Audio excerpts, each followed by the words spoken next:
Hi, I'm back with 10 more Salesforce questions and answers to help you pass your certified Salesforce admin exam. Again, we're going to go over the questions, the answers, and how we got the answers. It is very important that you don't just memorize the questions and the answers because they will change, but more so how we got the answer.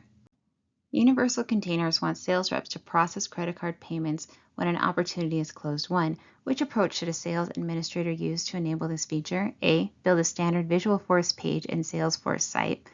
B. Create a workflow rule email alert to notify finance. C. Install an AppExchange credit card payment package. D. Add payment detail custom fields to the opportunity. Let's go through these and see which one I would choose. So we have A. Build a standard Visualforce page in Salesforce site. Unnecessary. Doesn't even work that way. So we're going to check that one off as a no-go. B. Create a workflow rule to email alert to notify finance. Why would you go through all of those steps to make a workflow rule that goes to finance? Then finance is what can reach out to the customer for the payment. But the question asks for sales reps to process the credit card payments, not finance. So that one's out because it doesn't even fit the question. C. Install an AppExchange credit card payment package. That is totally something you can do. Go into AppExchange. There's a couple different ones you can choose from. Find the one that works best for you. That's the one I would choose. D. Add payment detail custom fields to the opportunity. Unnecessary. It's for a couple of reasons. You can't keep credit card payments secure. Also, you can't take credit card payments. You could put in their information so for billing or whatever, but the question says sales reps to process credit card payments. The only way to do that is C with the AppExchange. So I'm going with C, and we are correct. So we've seen this question a bunch of times. It shows up on every pretest. Ursa Major Solar has 1 million new account records to upload into Salesforce. What is the recommended method of uploading this data? A. Utilize the data loader. B. Utilize the data import wizard. C. Request help from Salesforce. D. Utilize AppExchange. So we've gone over this before, but let's go over it again.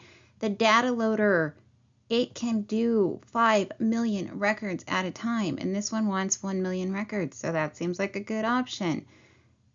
The data import wizard can only do 50,000, so that one is not a good option. It doesn't do enough.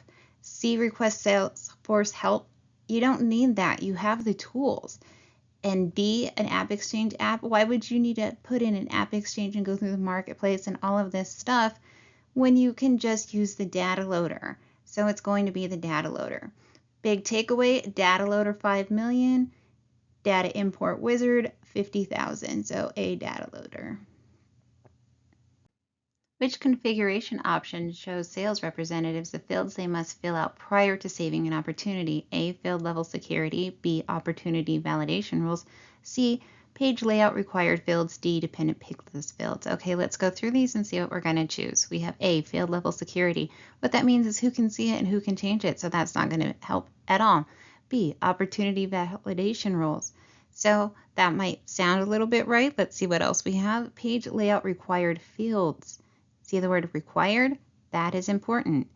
D, dependent pick list fields. So I'm going to go with C, required fields, because if it's required, it needs to be filled out in order to save it. Dependent pick list fields is if you pick one and say it's something like a car, and then the next thing is it going to be a blue car, red car, or green car? That's a dependent pick list. It's dependent on the first pick list. It has nothing to do with saving. So I'm going to definitely go with it's going to be C. And we are correct. The customer support team wants to use a different page layout when closing a case. Which method should the system administrator use to fulfill this request? We have A, record type and page layout. B, case close page layout. C, field level security. D, support process. So let's think about this. So we have A as record type and page layout. So that starts off with record type. That's how it starts. They are talking about when you close a case. So that's out. B, case closed page layout. Well, that seems pretty obvious, almost too obvious if you look at the question. The answer is in the question. C, field level security. We just talked about this. It's who can see what and when. And we have D, support process. Support process is how it all begins when you start creating a case. So the question asks for a new page layout when closing a case. There is an answer that says case close page layout. So we're going to go with that. Remember, a lot of the times the answer is in the question.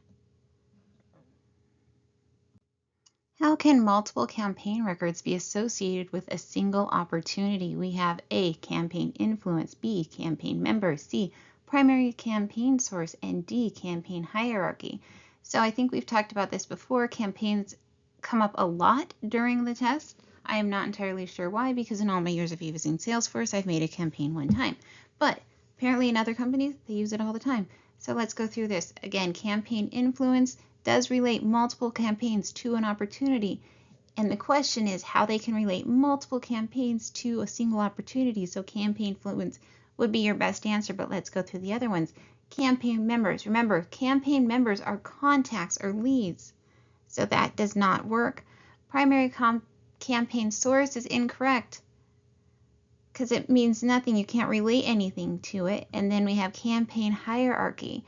So that sounds like it could be it, but campaign hierarchy, what it does is it uses a lookup relationship and allows you to group your campaigns to a marketing program or a sales rep or something like that, or an initiative, but it doesn't show influence. So it's going to be influence.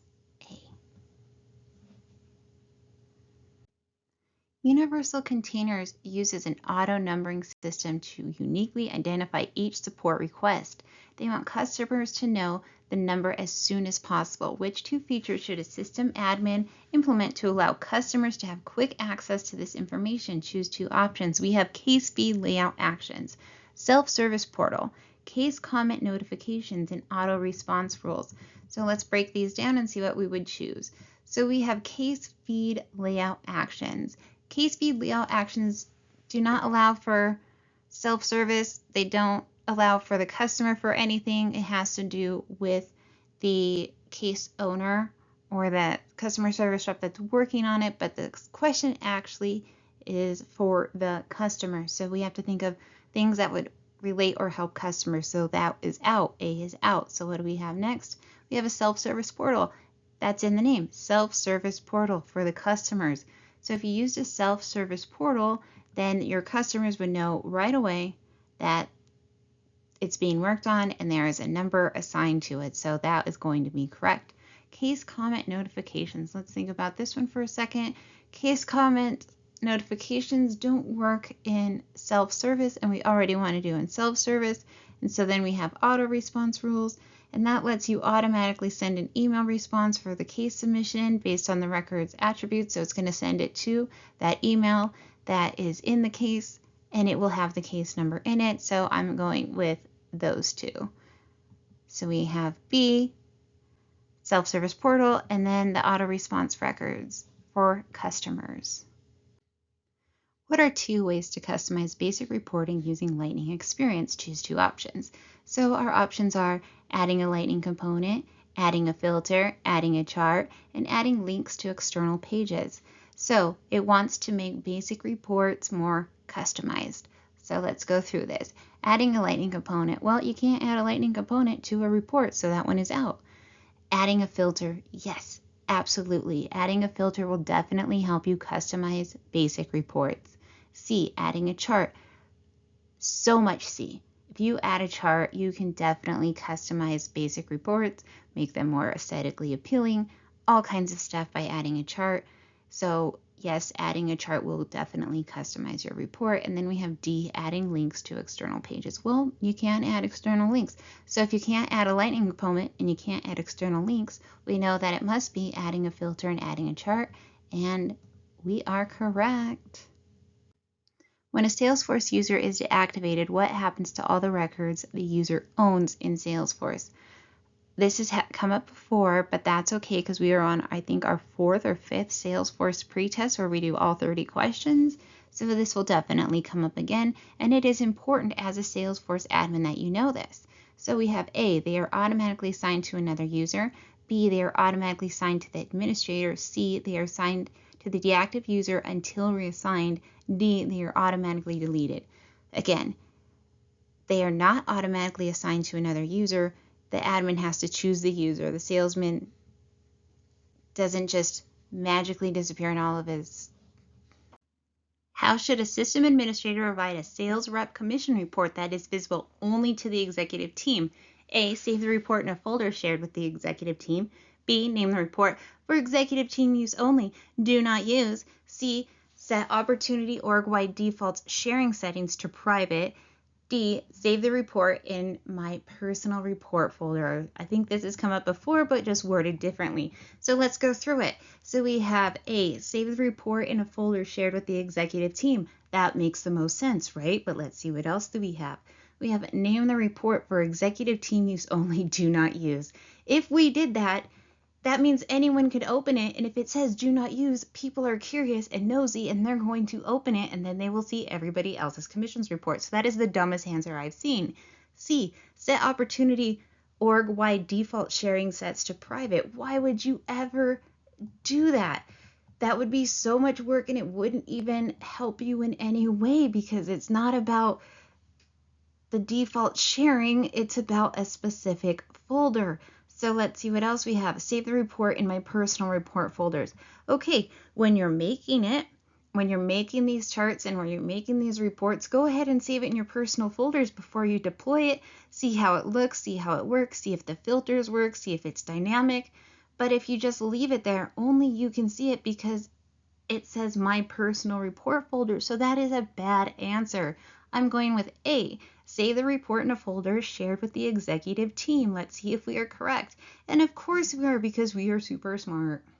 Okay, so we did it. We made it through 10 more questions and answers and how we got the answers. And I hope that you enjoyed this video and that you learned lots of stuff and that you passed your Salesforce admin exam. So good luck.